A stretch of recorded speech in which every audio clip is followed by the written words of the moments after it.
ታሪካቸውን በንግግራቸው መካከል በተሻለ መንገድ ማጋራት የምትፈልጉ ከሆነ ይሄ ቪዲዮ ለእናንተ ነው የተሰራው። የማታውቁኝ ሰዎች ካላችሁ አለኸኝ እባላለሁ። ስራዬ ምንድነው? እናንተንና ሐሳባችሁን በተለያየ ቦታ ከተለያዩ ሰዎች ጋር ስትገናኙ በነፃነት በእርጋታና በኮንፊደንስ ሐሳባችሁ መግለጽ እንድትችሉ አግዛለሁ። ሶስተኛ ክፍል ተማሪ እያለሁ አንድ ደስ የምትለኝ ልጅ ነበረች። ይኸውላችሁ አንደኛና ሁለተኛ ክፍል ክፍለ ሀገር ነው የተማርኩት ከአያቴ ጋር ስለነበርኩ። ወደ ሶስተኛ ክፍል ስሸጋገር ግን ወደ ከተማ መጣንና ከተማ አካባቢ አንድ ትምህርት ቤት አለ፣ ወላስማ ይባላል። እዛ ስገባ ሶስተኛ ክፍል ከገባው ጀምሮ ደስ እያለችኝ የመጣች አንድ ልጅ አለች። የምድር ዓለም ትባላለች።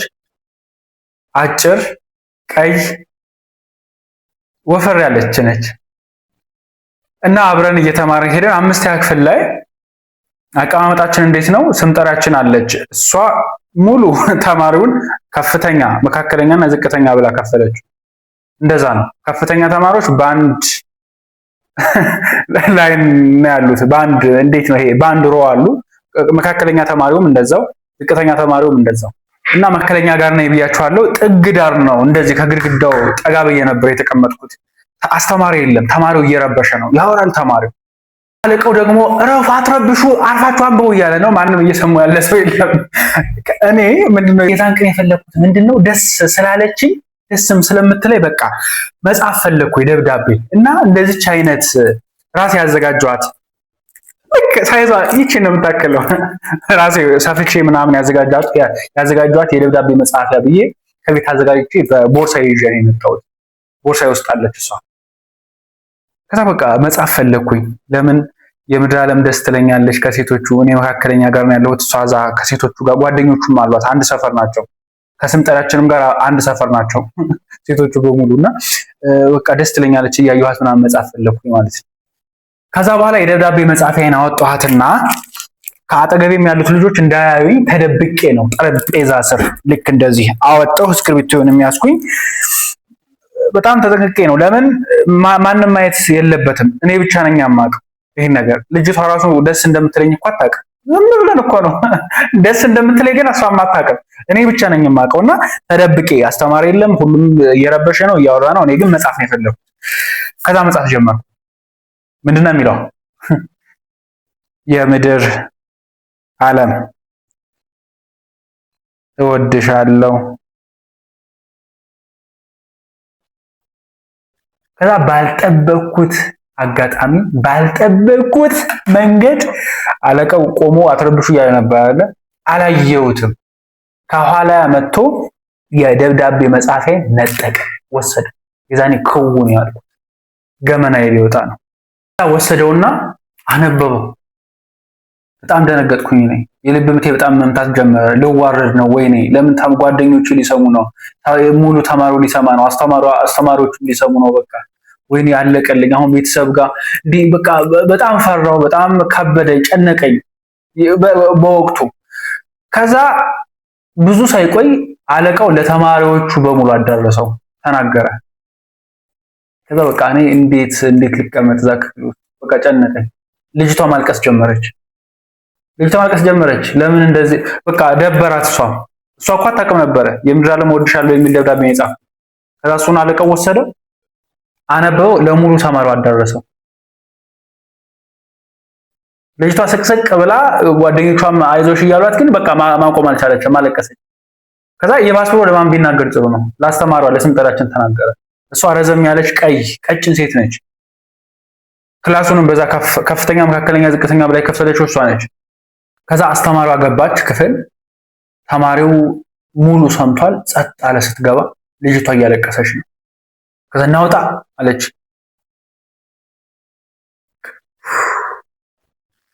የዛን ቀን የተሰማኝ ውርደት ልነግራችሁ አልችልም። በቃ በጣም ለካ እንደዚህ ነው እንዴ! በጣም ተዋረድኩ አልኳት። ተዋረድኩ። ደስ የማይል ስሜት ነበር የተሰማኝ። ከዛ ወጣሁ። ፊት ለፊት ላይ ለነበረው ልጅ ምን ብትለው ጥሩ ነው? ሄደህ መግረፊያ አለ አይደለ? የዛን የአደይ አበባ በጣም ካደገ በኋላ ይሄ መግረፊያ እንደ አለንጋ የሚመስል ነገር ይወጣዋል። በቃ በደንብ ነው የሚገርፋችሁ። እሱን ይዘልኝ አለች። 2 ነው 3 ይዞ መጣ። ከዛ ወጥቼ ተንበረከኩ። አንበረከከችኝ። እጅን ዘርጋ ተባልኩ። እጅን ዘረጋው። ከዛ ያ ሙሉ እስኪያልቅ ድረስ ለብልባ ለብልባ ለብልባ እያቀያየረች ለብልባ ለብልባ ለብልባ ልጅቷም እንደዛ እኔም እየተገረፍኩ ልጅቷ እያለቀሰች ነው። አታልቅሽ ብትባራሱ አትሰማም። ለመሷም ያው ሁላችንም ህፃናት ስለሆነ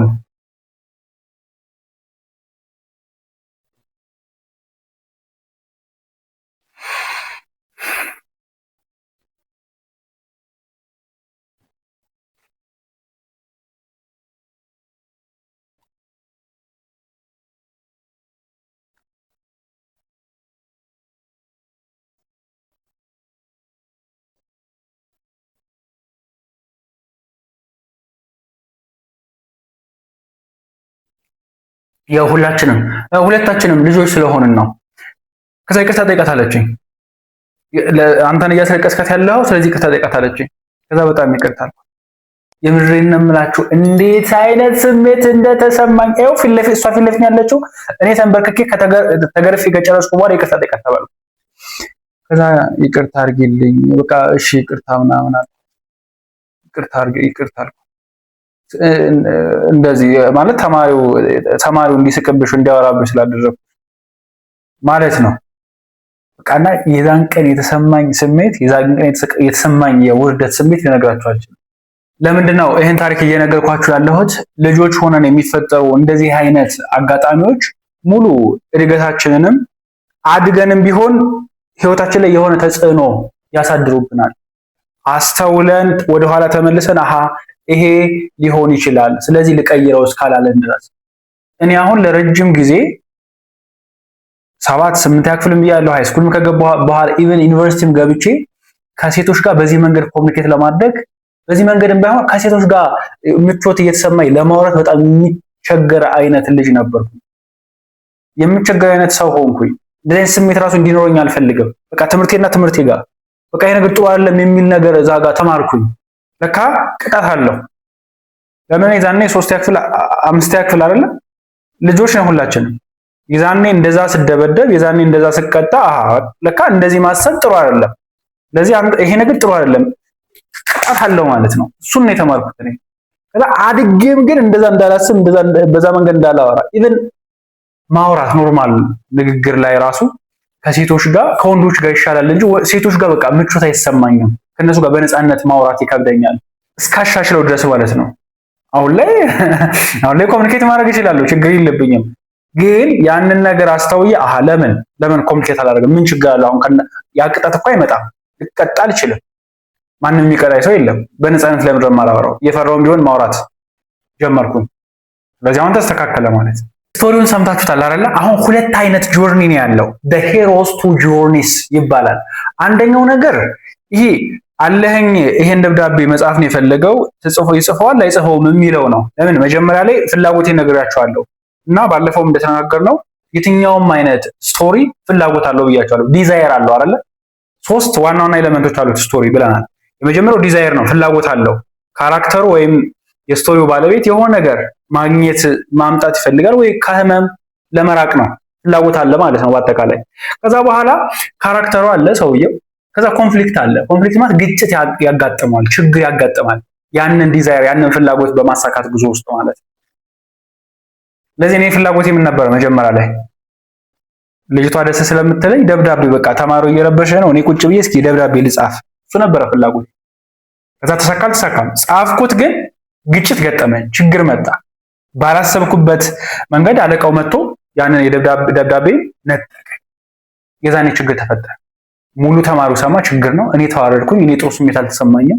ከዛ በኋላ አስተማሪ ስንጠራችን ሰማች። ልጅቷንም ማስለቀስኳት፣ እኔም ተገረፍኩኝ።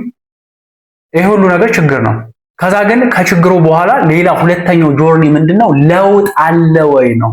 ታሪክ ሲባል ሁልጊዜም ቢሆን እንደምላችሁ ለውጥ ያስፈልገዋል። ለውጥ ማለት ምንድነው? አሁን ስቶሪው አለኸኝ ደስ ስለምትለው ልጅ ደብዳቤ መጻፍ ፈልጎ ከዛ ባላሰበበት ቅጽበት አለቃው መጥቶ ነጠቀውና በቃ ተገረፈ። ይሄ ነው ታሪኩ አይደለ? እውነት ነው። እናንተ የምትመለከቱት ከውጭ ሆናችሁ ይሄንን ነው። ከዛ ግን ለውጥ ማለት ሁለተኛው ጆርኒ ግን እኔ ጋር ያመጣው ለውጥ ምንድነው ነው ነግራችኋለሁ። እሱ ነው ሌሰኑ ማለት። ሁልጊዜም ቢሆን ስቶሪውን መገንባት የምንጀምረው ከዛች ሰዎች እንዲረዱልን ከምንፈልጋት ፖይንት ነው ብለናል አይደል? 5 ሰከንድ ሞመንት። አዎ ያቺ ማለት ለኔ ጠባሳ ይኖራል ነው አይደል?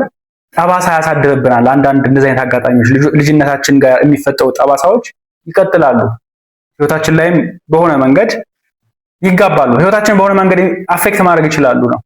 ይሄ ነበረ የኔ 5 ሰከንድ ሞመንት ወይም ሌሰኑ እናንተም እንድትረዱት የምፈልገው ነገር ይሄ ነው። ከዚህ በመነሳት ግን ስቶሪውን ቢውልድ ሳደርገው ዲዛይሩን አሳያችኋለሁ። ከዛ ዲዛይሩን እኮ ላሳካውም ላላሳካውም እችላለሁ። ያው ደብዳቤ ነበር መጻፍ የፈለኩት መጻፍ አልቻልኩም። ልጁ ነጥቆኛል፣ ችግር መጣ መሀል ላይ። ግን ችግር የለውም፣ እሱ አይደለም ፖይንቱ። በዛ ውስጥ እኔ ምን ተማርኩ ነው፣ በዛ ውስጥ የምታወሯቸው ሰዎች ምን ይማሩ ነው ዋና ሐሳቡ። ከዛ ታሪካችሁን መገንባት የምትጀምሩት ያ ሰው እንዲረዳላችሁ ሰው እንዲያውቀው ከምትፈልጉት ዋና ሐሳብ በመነሳት ይሆናል ማለት ያቺ ነች ሁለተኛዋ ትራንስፎርሜሽን። ስለዚህ the heroes two journeys ሲባል አንደኛው ሰው የሚያየው ለውጥ ነው። አለ ደብዳቤ መጻፍ ፈልጓል። ኦኬ አሁን በደንብ ይጽፍል መጻፍ ይችል ይሆን ምንም ነገር ሳያጋጥመው እሱን ማየት ትፈልጋላችሁ። ከዛ ኦኬ እሺ እየጻፈ ባለበት ቅጽበት ሰው አለቃው መጣና ነጠቀው። ከዛ በኋላ ተማሩ ሰማ፣ ወይኔ ይሄ ልጅ ምን ይሆን እንዴ አስተማሪው አልተገርፎ ነው። እሺ ከዛ እነሱ ሊሰሙ ተማሪዎቹ ሊሰሙ ነው፣ በጣም ሊዋረድ ነው ይሄ ልጅ። እሱን እናንተ ስለምታዩት ያንን የመጨረሻውን ውጤት ለማየት ትከተሉኛላችሁ ታሪኩን እስከጨረሰው ድረስ። እሱ ብቻ ግን በቂ አይደለም። ሁለተኛው እና ትክክለኛውም የሚፈለገውም ነገር ለውጥ ነው፣ ትራንስፎርሜሽኑ። ያ ሞመንት ያ ስቶሪ አጋጣሚ በመደረጉ ምክንያት እኔ ጋር ምን አይነት ለውጥ መጣ ሪያላይዝ ያደረኩት ነገር